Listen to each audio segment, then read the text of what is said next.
Hello, in this video we're going to talk about the coronary vessels, the blood supply to the heart. So here we have a diagram of the heart. Here is the right atrium, the right ventricle, the left atrium, and the left ventricle. The heart is a muscular pump which requires energy and oxygen in order for it to function properly. The blood supply to the heart comes from the arteries, and these arteries are the coronary arteries which come off the ascending aorta. There are two main branches, the right coronary artery and the left coronary artery.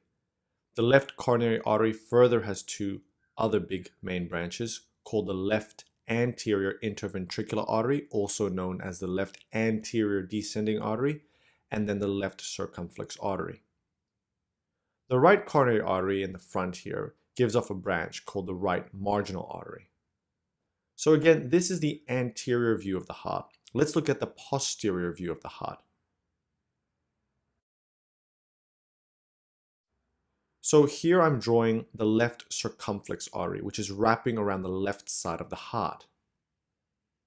On the other side, on the right coronary artery is wrapping around the right. And the right coronary artery gives off the branch called the posterior interventricular artery. Just to complete this diagram, here you have your right atrium and your right ventricle. Now, because the heart has its own blood supply, it obviously has to have its own venous drainage. And so these are the coronary veins, which actually drain into the right atrium through what's called the coronary sinus. So the coronary sinus drains into the right atrium. The coronary veins are not very important to remember, but it's easy. The small cardiac vein is on the right side, then you have the middle cardiac vein here, and your great cardiac vein, which actually wraps around to the left anterior part of the heart. There's also a small branch here called the posterior vein.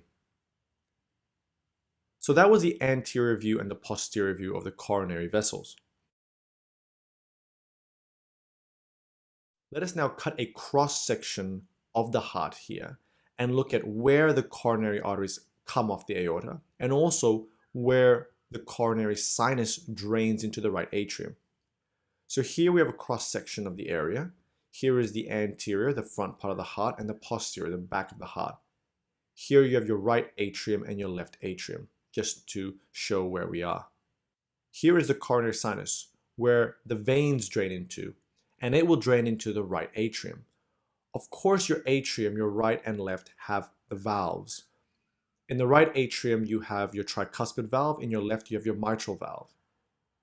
And in front of these, you have your other valves, the pulmonary valve and the aortic valve.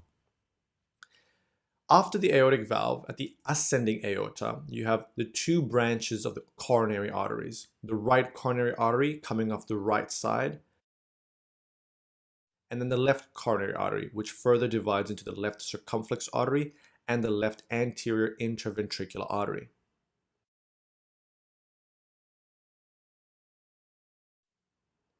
I now want to focus only on the coronary arteries.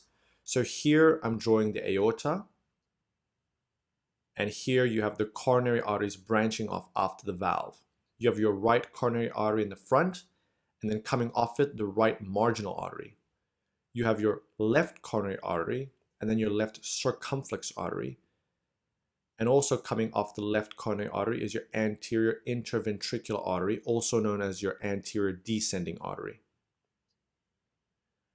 Now, if we focus on the right coronary artery, remember it wraps around the right side of the heart, and it will give off a branch called the posterior interventricular artery. Your left circumflex artery wraps around your left side of the heart, and actually it will give off a branch called the left marginal artery. So how do the coronary arteries give oxygen to the heart muscle cells? In order to understand this concept, we have to learn about the two important phases of the heart, which are systole and diastole. So in systole, what happens is the ventricles are contracting, ejecting blood out of the heart. So in systole, your aortic valve is open, and you can imagine the heart is ejecting blood out.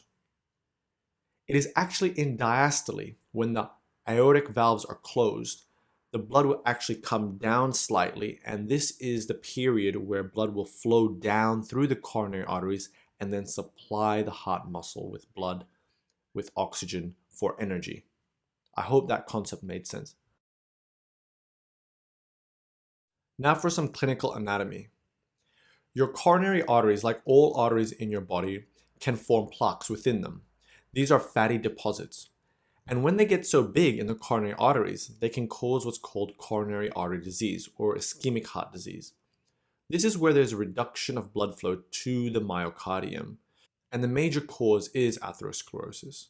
When blood perfusion is reduced to the myocardium, it can cause simple angina or it can cause something more serious called acute coronary syndrome. The other important clinical anatomy to know is acute coronary syndrome, the most serious being a STEMI, an ST elevated myocardial infarction. So here I'm drawing the layers of the heart. And here you have your coronary vessels, your coronary artery in red, and your coronary veins in blue, which is actually below the pericardium.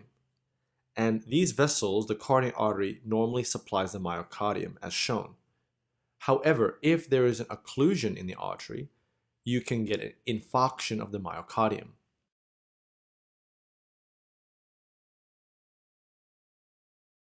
A STEMI is where there's total occlusion of the coronary artery supplying an area of the myocardium, resulting in a transmural infarction.